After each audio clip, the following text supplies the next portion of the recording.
There was a frozen bar that tasted like nothing else on the truck. Not chocolate, not strawberry, something quieter than that.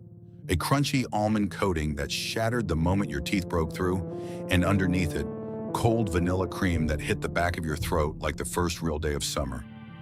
At its peak, that bar was in every good humor truck rolling through every suburb in America. Kids lined up at the curb with quarters sweating in their fists.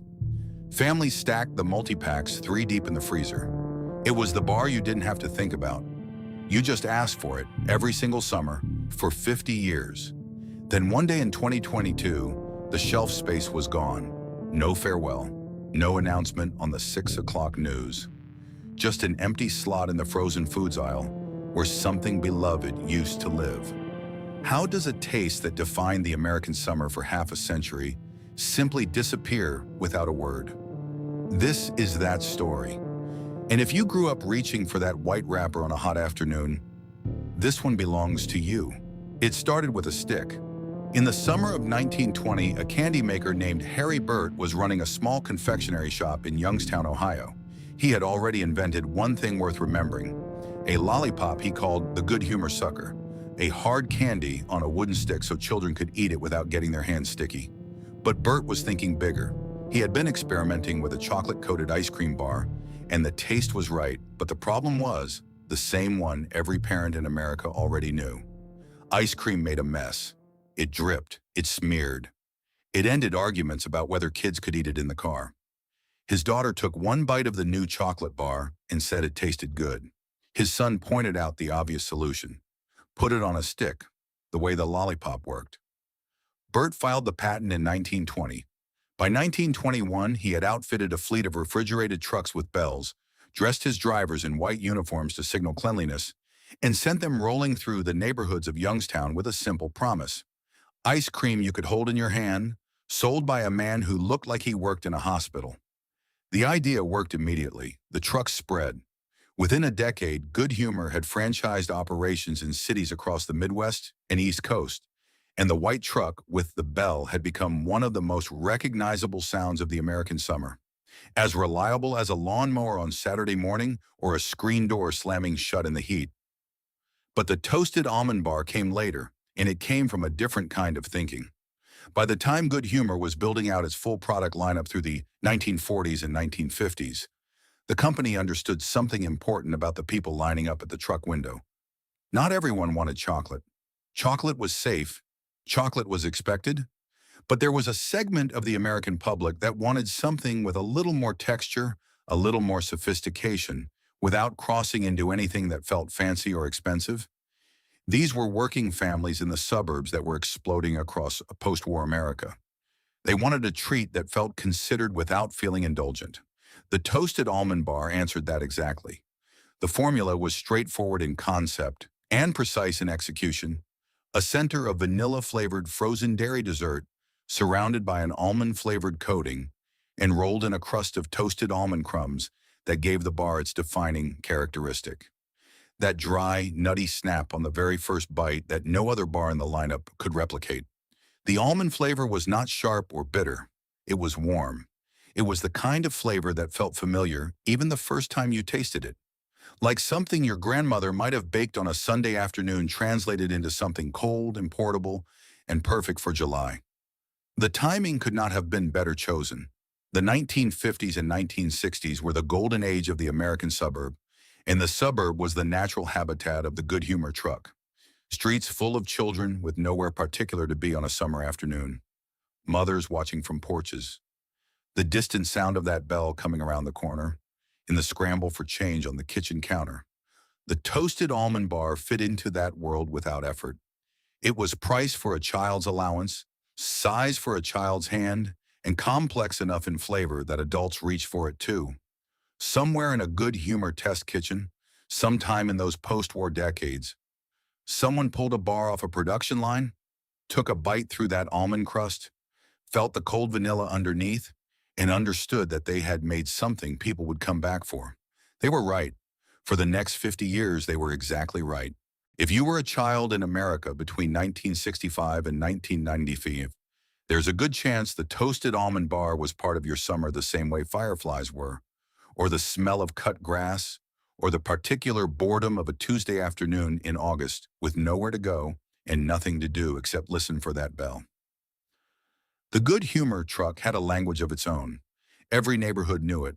The bell started faint, 2 or 3 blocks away, and by the time it rounded the corner, the sidewalk was already filling up, kids on bikes dropping them in the grass without bothering to lay them down properly, younger children running in that uncoordinated full-body way that only children under 10 years old can manage, older kids trying to look casual while moving faster than they intended.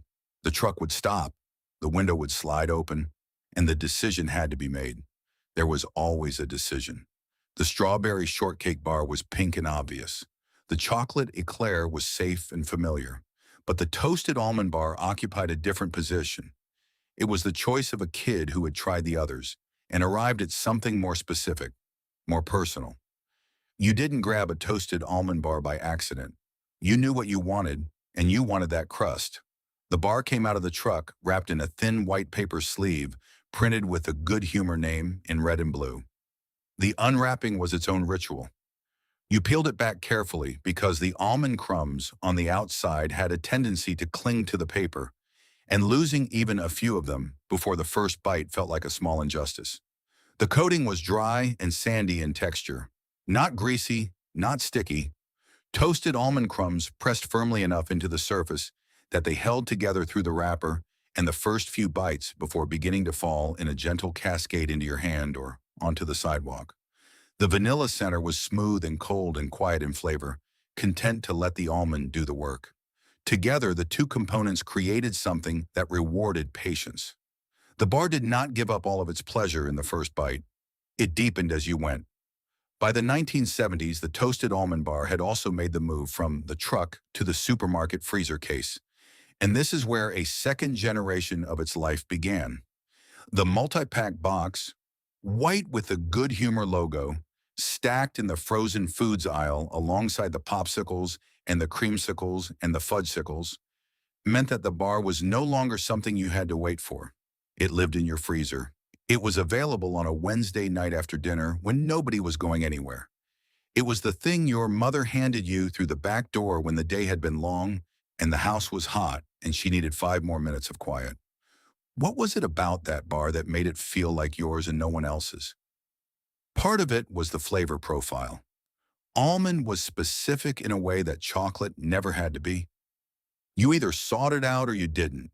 And if you did, it felt like a preference that said something about you. Part of it was the texture, that contrast between the crunch on the outside and the give on the inside, which rewarded each bite slightly differently depending on how much coating remained. And part of it was simply repetition. The way a thing eaten every summer for a decade stops being a product and becomes a landmark, a fixed point in the geography of a childhood. The people who worked the Good Humor trucks in those decades remember the toasted almond bar as a consistent performer, not the best seller on the truck, but the most loyal one, meaning the people who ordered it almost never ordered anything else. In the language of consumer behavior that would be described as brand loyalty, on a hot street in suburban Ohio or New Jersey or Georgia in 1978, it looked like a 10-year-old who already knew exactly what she wanted before the truck had finished stopping. Fan communities that have formed in the years since the bar's discontinuation overflow with the specific texture of these memories. One commenter on a Facebook group dedicated to bringing the bar back wrote that the toasted almond was the only thing he and his father ever agreed on.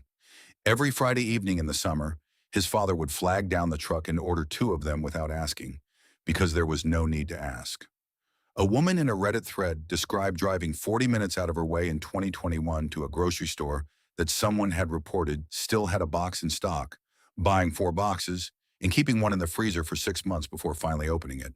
Not because she was saving it, because she wasn't ready for it to be the last one. These are not the responses of people who merely liked a product. These are the responses of people who understood, even if they never said it in these words, that the toasted almond bar was holding something in place for them. A season, a version of themselves, a relationship that no longer existed in any other form.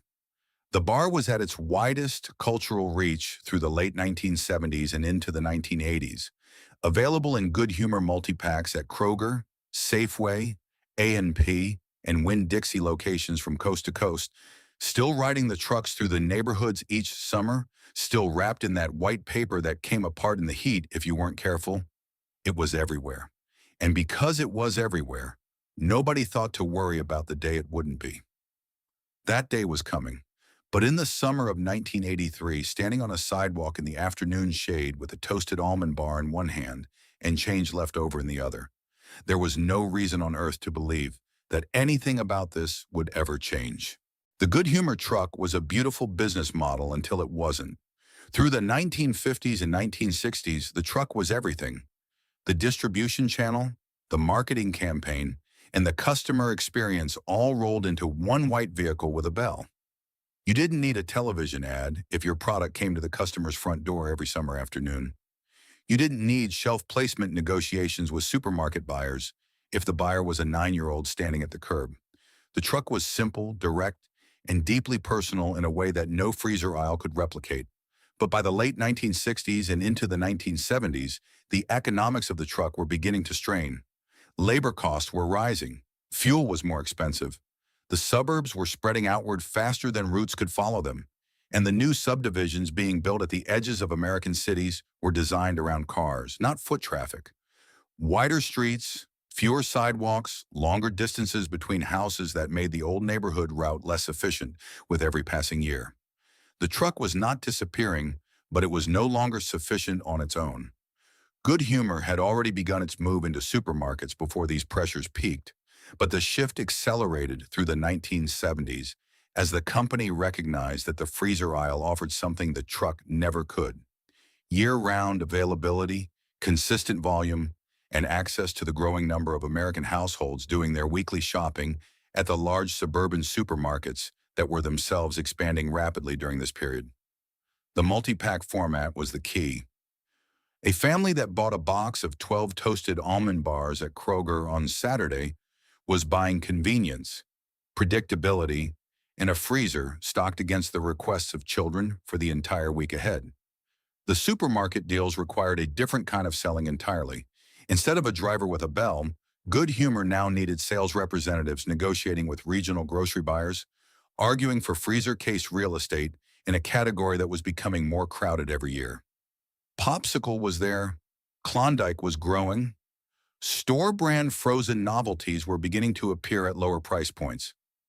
The freezer case in a 1970s Kroger was already a competitive environment, and getting a multi-pack product onto the shelf and keeping it there required consistent sales velocity that justified the space it occupied. The Toasted Almond Bar earned its place. It was not the category leader, but it was a reliable performer with a loyal customer base that supermarket buyers understood had real repeat purchase behavior. People who bought the Toasted Almond Bar came back for it. That kind of predictable demand was exactly what a grocery buyer wanted to see when deciding whether to reorder. Through the late 1970s and into the 1980s, the bar reached what would become its widest geographic distribution, available in supermarket chains across all regions of the country, still present on the summer trucks, and occupying a stable position in the Good Humor lineup that showed no sign of vulnerability. The factory production lines were running. The white boxes were moving. The bar had successfully made the transition from a neighborhood ice cream truck novelty to a genuine national supermarket product without losing the core of what made it worth buying in the first place. Then in 1994, everything above it changed. Unilever, the Anglo-Dutch consumer goods conglomerate that by the early 1990s had become one of the largest food and personal care companies in the world, acquired the Good Humor Breyers ice cream business from Kraft General Foods. The deal was substantial, folding Good Humor into a portfolio that already included Breyers, Klondike, Popsicle, and Ben & Jerry's, among others.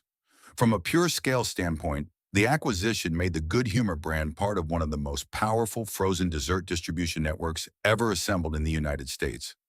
The trucks, the supermarket relationships, the brand recognition, all of it now sat inside a company with the resources to take it anywhere. But scale cuts in two directions. Inside a conglomerate managing dozens of ice cream brands and hundreds of individual SKUs, every product has to justify its existence in terms that a spreadsheet can evaluate. Market share, margin contribution, production complexity relative to revenue generated. The Toasted Almond Bar, with its specific almond crumb coating that required its own production handling, its loyal but not explosive sales numbers, and its positioning in a mid-tier price range that was neither premium nor aggressively budget-priced, now had to prove its worth inside a system that was measuring everything simultaneously. In 1994, it was still proving it. The brand equity was real. The consumer loyalty was documented. The bar kept its place in the lineup and kept moving through the supermarket freezer cases that Unilever's distribution network could now service with greater efficiency than Good Humor had ever managed alone. But the context had shifted in a way that would matter enormously in the years ahead. The Toasted Almond Bar was no longer the product of a company whose entire identity was built around ice cream trucks and summer afternoons. It was now one item in a portfolio of hundreds, managed by executives in offices far from any suburban sidewalk, evaluated by metrics that had nothing to do with the sound of a bell coming around the corner. That distance, between the people who made the decisions and the people who ate the bar, would prove to be the longest distance of all. There is a particular kind of product that stops being a product somewhere along the way and becomes a given. Not a luxury, not a treat you have to plan for or seek out, just a thing that is always there, the way the mustard is always in the back of the refrigerator door, or the way a particular chair always faces the same direction in the living room. You stop noticing it until the day it isn't there anymore, and then you notice it all at once. The Toasted Almond Bar became that kind of given for a generation of American families sometime in the late 1970s, and it held that position for the better part of 2 decades. By the mid-1980s, the bar was available in Good Humor multi-packs at virtually every major supermarket chain operating in the United States. Kroger carried it, Safeway carried it, A&P carried it across its northeastern stronghold, Winn-Dixie carried it through the South. The white box with the red and blue Good Humor logo was a fixture in the frozen foods aisle, the way certain things simply become fixtures. Not because of aggressive marketing or a particularly memorable campaign in any given year, but because of accumulated presence, year after year, season after season, in the same spot on the same shelf, in the same store, where the same families did the same weekly shopping. The trucks were still running too. Through the 1980s and into the early 1990s, the Good Humor truck remained a presence in American suburbs, and the Toasted Almond Bar remained one of its most consistent sellers. This meant the bar was reaching consumers through two entirely different channels simultaneously: the planned purchase in the supermarket and the impulsive one at the curb, which is the kind of market saturation that most food brands spend enormous resources trying to engineer, and that Good Humor had achieved in the case of this particular bar, largely by showing up reliably for long enough that people stopped imagining summer without it. The television advertising of this era did not treat the Toasted Almond Bar as the star of its own campaign the way some products command their own dedicated spots. Good Humor's advertising through the 1970s and 1980s tended to sell the truck, the experience, the white uniform and the bell, and the feeling of summer itself. And the Toasted Almond Bar was part of that feeling without needing to be named every time. It appeared in the lineup shots, the quick cuts of children's hands reaching for paper-wrapped bars at the truck window. It didn't need a jingle. It had something more durable than a jingle. It had repetition, and repetition across decades is a more powerful force in consumer memory than any 30-second spot ever broadcast. When did a frozen bar stop being just a frozen bar and become the taste of a whole season? The answer is different for every person who ate one, but the mechanism is always the same. Enough summers in a row until the bar and the summer become inseparable in memory, until reaching for one is the same gesture as reaching for the other. The generational transmission of the bar during this period is worth pausing on. The parents who first bought Toasted Almond Bars from Good Humor trucks in the late 1950s and 1960s were, by the 1980s, the parents buying the multi-packs at Kroger and stacking them in the garage freezer. Their children, The ones growing up in those 1980s suburbs, the ones who would eventually become the Facebook group members and Reddit commenters of the 2020s, were eating the same bar their parents had eaten, in a different format, in a different decade, but with the same coating and the same cold vanilla center that had not meaningfully changed since the bar first appeared in the lineup. There was a continuity to it that felt accidental, but was in fact the product of a company that had not yet found a reason to alter something that was working. The factory workers who ran the Toasted Almond Bar production lines during the peak years describe a product that was straightforward in its construction, but demanding in its consistency. The almond crumb coating had to be applied at a precise point in the freezing process. Too early, and the crumbs sank into the surface. Too late, and they didn't adhere properly. The temperature controls had to be exact. The vanilla center had to be the right density to hold the stick without cracking during the coating process. It was, by the standards of industrial frozen dessert production, a bar that required attention. The people who made it knew what they were making, and they made it the same way every time, because the customers who bought it would have noticed immediately if they hadn't. That consistency, in the product, in the distribution, in the quiet, seasonal reliability of finding it exactly where you expected to find it, was the deepest source of the bar's hold on the people who loved it. It never surprised you.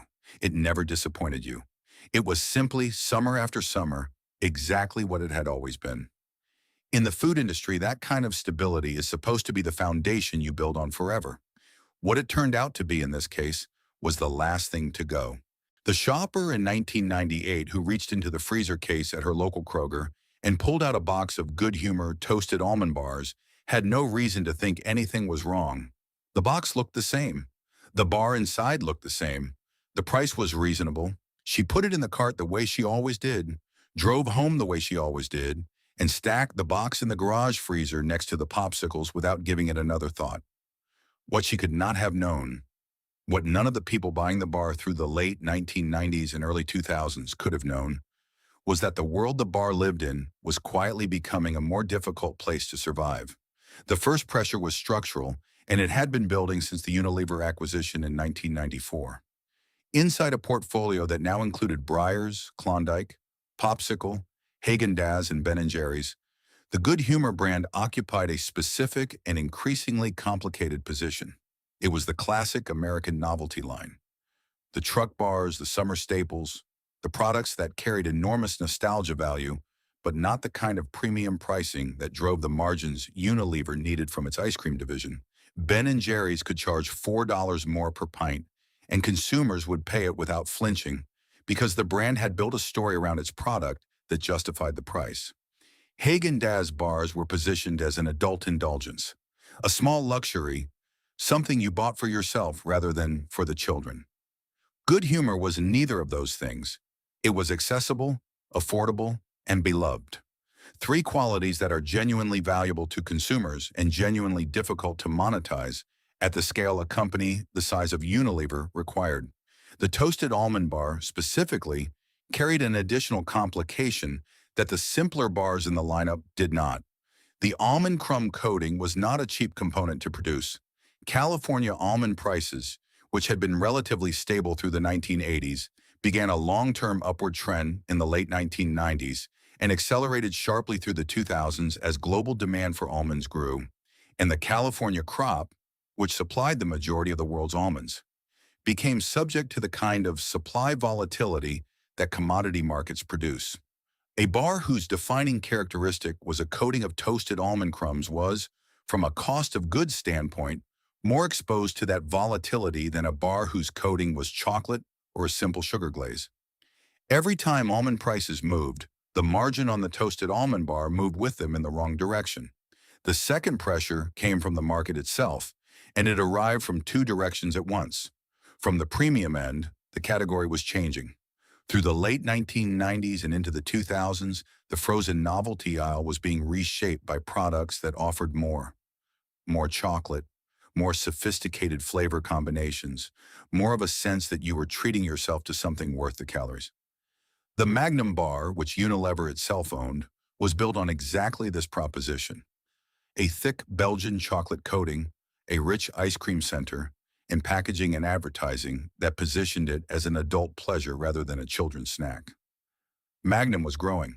It was growing fast.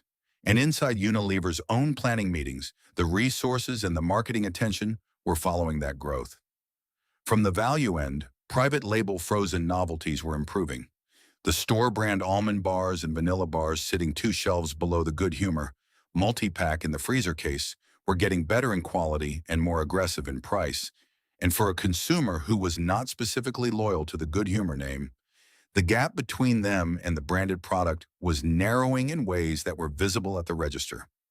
The Toasted Almond Bar was caught between these two forces without a clear answer to either one. It could not match Magnum on premium positioning because its price point and its brand identity were built around accessibility. It could not match the private label on price without destroying its own margins further. It was, in the language of competitive strategy, being squeezed from both sides. And the squeeze was happening slowly enough that no single quarterly report made it look like a crisis. How many times can a company quietly shrink a product's world before the people who love it notice it's already gone?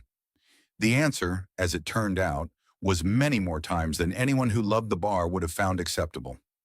Through the mid-2000s, distribution of the Toasted Almond Bar began to contract in ways that were not announced and not obvious to any individual consumer, but were visible in aggregate. Certain regional chains stopped reordering. Certain markets where the bar had been a consistent seller saw the multi-pack disappear from the planogram, the diagram that determines exactly which products go where in a retail freezer case, replaced by something with better velocity numbers or a stronger promotional arrangement with the retailer. A consumer in one city might still find the bar easily at her regular supermarket, while a consumer 3 states away was already making do without it and had been for a year or more, without fully registering the absence. This is how products begin to die in the modern grocery system. Not with a press release or a final production run marked in anyone's calendar, but with a series of small contractions, each one individually invisible, collectively fatal. The bar was losing ground. The people inside Unilever who were tracking the numbers knew it. The regional sales representatives who were fielding calls from grocery buyers knew it. The consumers who loved the bar did not know it yet because they were still finding it often enough that the gaps felt like coincidence rather than pattern. But a store manager in suburban Atlanta who had stocked the Good Humor Toasted Almond multi-pack every summer for 15 years noticed, sometime around 2008, that his reorders were coming back short more often than they used to. He didn't think much of it the first time. Supply chain issues happened. The second time, he called his distributor. The third time, he moved something else into the space and made a note in the back of his mind that the Toasted Almond Bar might not always be something he could count on. He was more right than he knew. There is a particular kind of corporate decision that looks entirely reasonable from the inside and devastating from the outside. And the decisions that ended the Good Humor Toasted Almond Bar were exactly that kind. To understand them, it helps to understand what Unilever was managing by the mid-2000s. The company's ice cream division, operating under the umbrella brand name Walls in most of the world, and through its American portfolio of Good Humor, Breyers, Klondike, Popsicle, Haagen-Dazs, and Ben & Jerry's, was one of the largest ice cream businesses on earth. The scale was genuinely staggering. Hundreds of individual products across dozens of brands, manufactured in multiple facilities, distributed through a supply chain of extraordinary complexity, competing in a category that was simultaneously growing at the premium end and being pressured at the value end by private label alternatives that were improving every year. At that scale, the way you manage a portfolio is not by thinking about individual products one at a time. You think in tiers. You identify your growth drivers, the products gaining share, the brands with pricing power, the lines that consumers are actively trading up to, and you put your resources there. You identify your stable performers, the products holding their position, generating reliable cash flow, not growing but not declining in ways that require intervention. And you maintain them with minimal investment. And then at the bottom of the analysis, you identify the products that are consuming production capacity, distribution attention, and marketing resources at a rate that is not justified by the revenue and margin they return. Those products, in the language of portfolio management, are candidates for rationalization. Rationalization is the word the industry uses. It is a clean word for a thing that is not clean at all. The Toasted Almond Bar had been drifting toward the rationalization category for years before the final decision was made. Its production requirements were more demanding than the simpler bars in the lineup. The almond crumb coating process required handling that a chocolate dip bar did not, which meant dedicated line time and quality control attention that added cost without adding scale. Its price point sat in a middle range that was neither low enough to compete on value nor high enough to support the kind of margin that Unilever needed from the products it was actively investing in. Its sales velocity, while loyal in the specific sense that repeat purchasers came back reliably, was not growing in the way that justified keeping it at the front of the freezer case in a retail environment where every inch of space was being evaluated by the retailer's own category management systems. None of these facts, taken individually, would have been enough to end the bar. Products survive worse positions than this all the time, particularly when they carry the kind of brand equity and consumer goodwill that the Toasted Almond Bar had built over 5 decades. What they did collectively was make the bar vulnerable in a way it had never been before. Vulnerable to the next round of portfolio review, the next restructuring initiative, the next strategic conversation about where Unilever wanted its ice cream division to be in 5 years, and which products were not part of that picture. And who exactly was supposed to protect the people who had been buying this bar for 50 years when that conversation happened? The answer, as it turned out, was nobody. Not because the people inside Unilever were indifferent to consumer loyalty. They were not. But because consumer loyalty to a mid-tier SKU in a legacy product line is not the kind of data point that carries decisive weight in a portfolio rationalization meeting. What carries weight is margin. What carries weight is growth trajectory. What carries weight is whether the production capacity currently allocated to the Toasted Almond Bar could be redeployed to a product that would generate more return on the same investment. The bar could not win that argument. It never had a chance to make it. The people who felt the consequences of these decisions most directly were not the executives who made them. They were the workers on the production lines, the regional sales representatives, and the independent ice cream truck operators who had built their summer businesses around the Good Humor lineup for decades. The production facilities that handled Good Humor novelty bars were not small operations. The Green Bay, Wisconsin plant that served as one of Unilever's primary frozen novelty manufacturing sites was a significant employer in its community, the kind of facility that anchors a local economy in the specific way that a large food manufacturer can. Steady work, union wages, benefits, the kind of employment that allowed working families to buy houses and send children to college, and build the kind of stability that a manufacturing job in mid-century America had promised and for a long time delivered. When Unilever began consolidating its manufacturing footprint through the 2000s and 2010s, closing facilities, shifting production, optimizing the network for efficiency at the expense of redundancy, the human cost of those decisions was distributed across communities that had no voice in the boardroom conversations that produced them. The regional sales representatives who had spent careers selling the Good Humor lineup to grocery buyers across their territories understood the bar's vulnerability before most consumers did. They were the ones sitting across the table from category managers at regional grocery chains, being told that the Toasted Almond Bar's velocity numbers were no longer sufficient to justify the freezer case real estate it occupied, that the planogram was being revised, that something with a stronger promotional program or a better margin structure would be taking its slot. They carried that information back to their managers and filed their reports, and the reports confirmed what the spreadsheets already showed, and the spreadsheets informed the decisions that the people at the top of the organization were already inclined to make. The independent ice cream truck operators were perhaps the most quietly affected of all. By the 2010s, the classic Good Humor truck model, company-owned vehicles, uniformed drivers, defined neighborhood routes, had largely given way to a franchise and independent operator system in which individual entrepreneurs purchased the right to sell Good Humor products from their own trucks on their own routes. These operators had built their menus around the products that their customers asked for by name, and the Toasted Almond Bar was reliably on that list. When Unilever began reducing the bar's availability through the mid-2010s, pulling back distribution in certain markets, these operators found themselves telling longtime customers that the bar was out of stock, then that it was temporarily unavailable, then that they weren't sure when it was coming back. It was an uncomfortable conversation to have repeatedly, and it eroded something that was difficult to quantify but real: the trust that comes from being able to deliver, summer after summer, exactly what your customers expect. The formal discontinuation came in 2022. Unilever, in the process of a broader portfolio review that affected multiple Good Humor products, confirmed that the Toasted Almond Bar would no longer be produced. The company cited changing consumer preferences, a phrase that does real work in these announcements, covering a range of actual causes behind the clean surface of its language.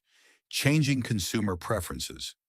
As though the people who had been buying the bar for 50 years had collectively decided on their own that they no longer wanted it. As though the decision had been made by the market rather than in a meeting room. There was no farewell campaign, no limited edition final run packaged in commemorative wrappers the way some brands choose to mark the end of something beloved.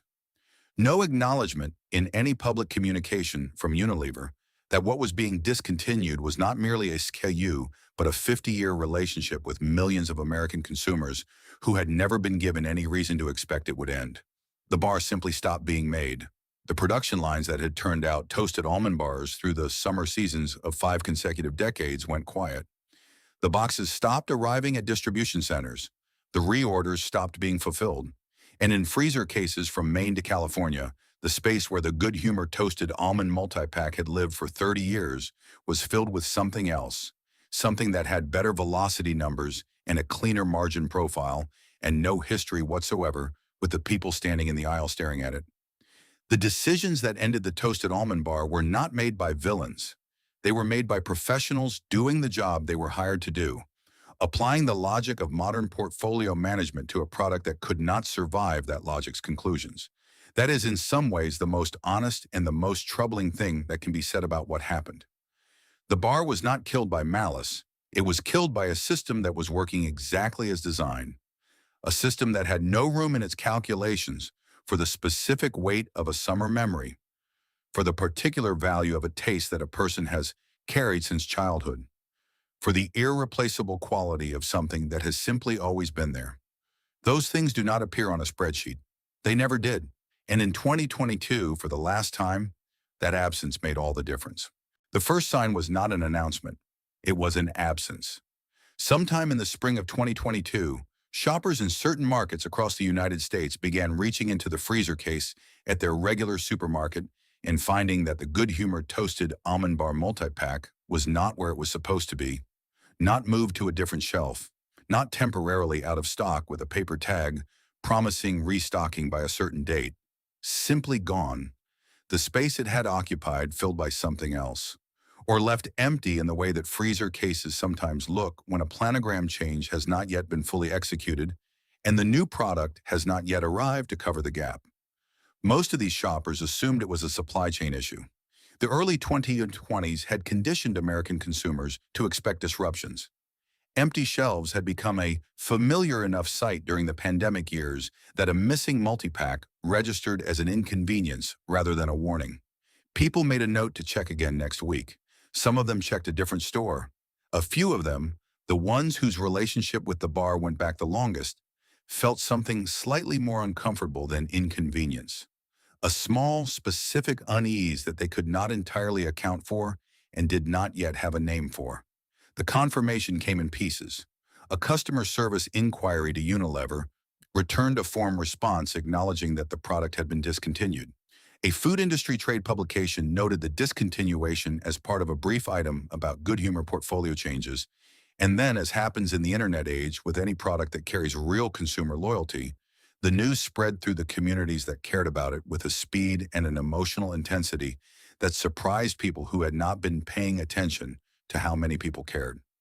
The Facebook group dedicated to bringing back the Good Humor Toasted Almond Bar, which had existed for years as a low-activity gathering place for nostalgic consumers, suddenly filled with posts.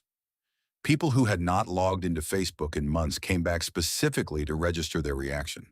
The post followed a recognizable pattern: disbelief first, then confirmation seeking, then grief, then anger, then the particular kind of resigned sadness that comes when you understand that the thing you have lost is genuinely not coming back. A petition on change.org calling on Unilever to reverse the decision gathered thousands of signatures within days of the news spreading, the signatories leaving comments that read less like consumer feedback and more like testimonials. Descriptions of childhood summers, of fathers and daughters, of the specific ritual of the white wrapper on a hot afternoon, of the feeling of reaching into the freezer case on a Wednesday evening and knowing exactly what you were going to find. One commenter wrote that she had eaten a toasted almond bar every summer since she was 6 years old. She was 53 when she wrote the comment. That was 47 summers. She did not know what to do with the 48th. Unilever did not reverse the decision. The company had made portfolio rationalization choices of this kind before and understood that the initial consumer reaction to a discontinuation, however intense, tends to dissipate over time as people find alternatives or simply adjust to the absence. This is statistically true. It is also, in the specific case of a product that has occupied the same place in someone's life for 47 summers, a description of loss that the word adjustment does not adequately cover. The online secondary market responded to the discontinuation with the particular logic of scarcity. Listings appeared on eBay for remaining boxes of Good Humor toasted almond bars. New old stock pulled from the back of freezers, bought out from stores that still had inventory, sourced from distributors clearing the last of their supply. The prices were not modest. Boxes that had retailed for $5 or $6 at Kroger were selling for $20, $30, $40 from sellers who understood that for certain buyers, the question was not whether the price was reasonable, but whether the thing was available at all. Some buyers purchased multiple boxes and stored them, extending the supply as long as the freezer would allow, in full knowledge that they were rationing something that could not be replenished. A candy and novelty food collector in Ohio documented his purchase of the last available case he could locate. 12 boxes, sourced from 3 different sellers across 2 states, and posted about it in a food nostalgia forum with a photograph of the boxes stacked in his chest freezer. The comments on his post were not envious. They were elegiac. People thanked him for preserving something, as though the boxes in his freezer were the last copies of a book that was going out of print. The media coverage that followed the discontinuation was modest by the standards of a major news cycle, but significant by the standards of a frozen novelty bar. Food-focused publications ran items on it. Local television news stations in markets where good humor had deep roots picked up the story. The angle was always the same: a reporter standing in a supermarket freezer aisle, gesturing at the space where the bar used to be, interviewing a shopper in her 50s who said something honest and unscripted about what it felt like to lose a thing she had never thought to worry about losing. The Today Show mentioned it. Food and Wine covered the fan reaction. None of the coverage was extensive. All of it captured the same essential thing: that the people who loved this bar loved it in a way that went beyond preference, and that the loss of it had activated something in them that a purely rational accounting of the situation could not explain. What the media coverage could not fully capture, because it moved too quickly and required a story with a beginning and an end and a usable quote, was the texture of the loss as it was experienced by the people who had been buying the bar the longest. Consider a man in his late 50s living in a suburb of Columbus, Ohio. He has been buying Good Humor toasted almond bars since his mother first handed him one through the back door of their house on a summer evening in 1974. He is not a person who thinks of himself as particularly sentimental about food. He does not collect vintage packaging or participate in nostalgia forums or follow food history accounts on social media. He is a practical person who eats practical food and does not spend much time thinking about why he likes what he likes. But every summer, without making a conscious decision about it, he buys a box of toasted almond bars at the Kroger near his house and works through them over the course of July and August. One in the evening after the dinner dishes are done, standing at the counter or sitting on the back steps if the night is warm enough. It is not a ritual he has named. It is simply something he does. In the summer of 2022, he goes to Kroger, and the box is not there. He checks two more stores. Neither of them has it. He looks it up on his phone in the parking lot and finds the news. He sits in his car for a moment longer than he needs to before starting the engine. He does not post about it on Facebook. He does not sign the petition. He does not buy boxes on eBay. He drives home without the bar and does not entirely understand, for several days afterward, why the absence stays with him the way it does, why it surfaces at odd moments, why it feels less like losing a product and more like losing a version of a season that he had not realized he was still in. What filled the space on the shelf where the Toasted Almond Bar had lived was, in the specific Kroger where this man shopped, a multi-pack of a competing brand's vanilla and almond novelty bar, a product that was not bad, that was reasonably priced, that fulfilled the basic functional requirements of a frozen bar in a multi-pack format. He bought it once. It tasted fine. He did not buy it again. The ice cream truck operators who had carried the Toasted Almond Bar through their summer seasons faced a version of this same problem at a different scale. The bar had been a menu item that customers asked for by name, sometimes by name only. Not, do you have any almond bars, but specifically, do you have the Good Humor Toasted Almond? When operators began telling customers in the summer of 2022 that they no longer carried it, that it was no longer being made, the reactions they encountered ran the same spectrum the online communities had already documented. Disbelief, then sadness, then a kind of quiet acceptance that the operators found in some cases harder to witness than the anger would have been. Acceptance meant the customer had already understood that asking again next summer would not change the answer. By the end of the summer of 2022, the Good Humor Toasted Almond Bar had effectively ceased to exist in the American market. The last boxes had sold through or been purchased by collectors. The production lines that had made it were running other products. The freezer case space it had occupied for 30 years had been reassigned and restocked, and the planograms had been updated, and the category management systems had moved on to the next set of decisions about the next set of products. The summer continued. It always does. Children still lined up at ice cream trucks and still reached into freezer cases and still unwrapped cold bars on hot afternoons. The ritual persisted even as the specific thing that had been part of it for so many people was gone.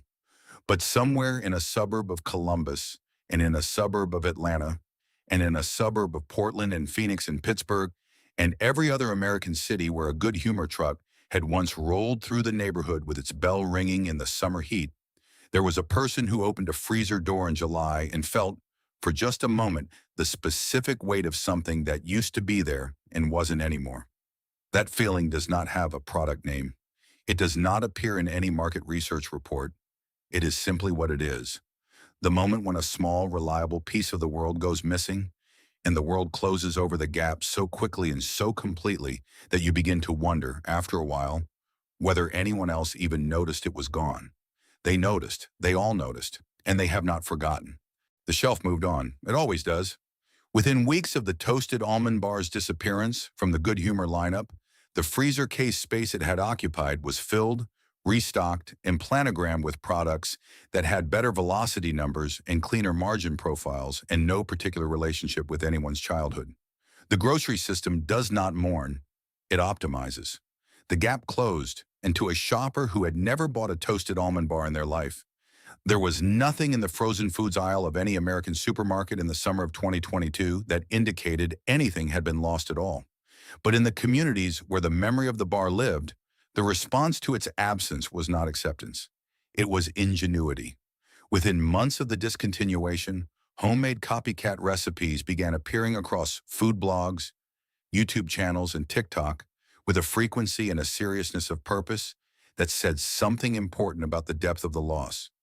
These were not casual attempts, not a home cook improvising with what was in the pantry and calling it close enough. These were methodical reconstructions, people who had eaten the bar for decades, applying genuine effort to the problem of replicating a specific flavor and texture profile from memory and ingredient logic. The vanilla center was achievable. A good vanilla ice cream base, the right fat content, the right freezing temperature, that part could be solved. The almond-flavored coating was harder, requiring a precise combination of almond extract concentration and fat carrier that varied enough between attempts to generate lengthy comment thread debates about which formulation came closest. The toasted almond crumb exterior was the hardest of all. The crumbs had to be the right grind, toasted to the right color, applied at the right moment in the freezing process to adhere without sinking, and the result had to produce that specific dry, sandy snap on the first bite that anyone who had eaten the original bar could identify immediately as either right or not quite right. Nobody got it exactly right. This is the nature of industrial food production at scale. The precise combination of ingredients, equipment, temperature controls, and process timing that produces a specific result cannot be fully replicated in a home kitchen or a small commercial operation, no matter how skilled or determined the person attempting it. The copycat recipes produced things that were good, sometimes very good, occasionally good enough that the person making them felt a complicated emotion that was part satisfaction and part grief. Satisfaction at having gotten close, grief at the reminder of how far away close actually was. What does it mean for a culture when the taste that defined its summers can be erased by a spreadsheet decision in a corporate headquarters 3,000 miles away? The question does not have a comfortable answer, but the Toasted Almond Bar's aftermath points toward one part of it.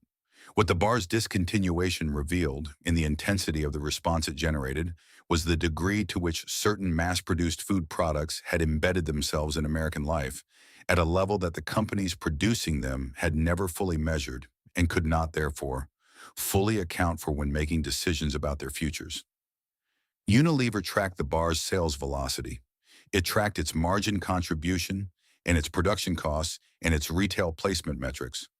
What it could not track, what no spreadsheet in any portfolio management system has ever been designed to capture, was the specific emotional weight the bar carried for the people who had been buying it since childhood, the role it played in the rituals and relationships and seasonal rhythms of millions of American lives.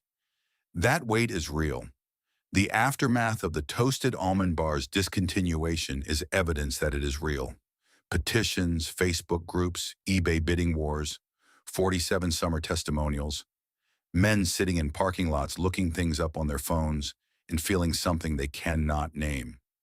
These are not the responses of people reacting to the loss of a commodity. They are the responses of people who have lost something that was doing work in their lives that they had never stopped to examine because they had never needed to.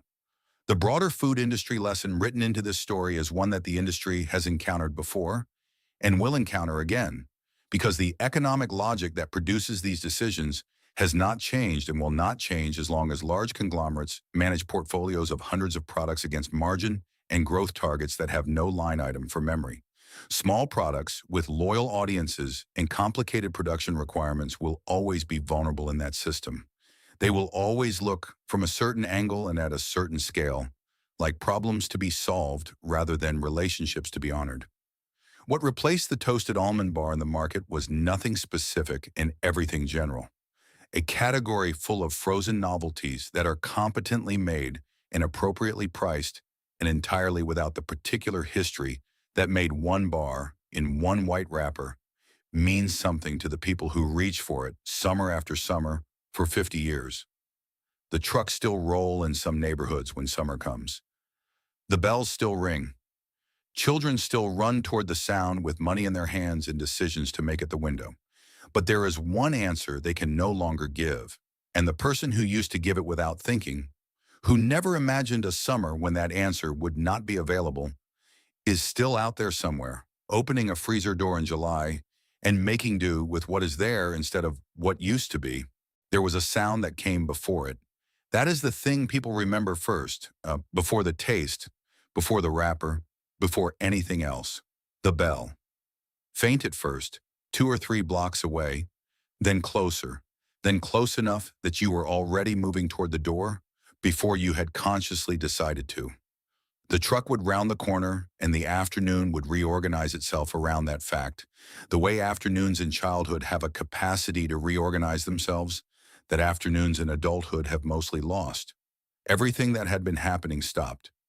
Everything that mattered was now at the curb. You knew what you wanted before you got there.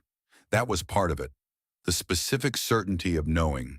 Out of everything on the truck, out of everything in the freezer case at Kroger, out of everything that summer had to offer in the way of cold and sweet, that the one you wanted was the one with the almond crust, the one that felt like a choice you had made yourself, not a default, not the obvious one.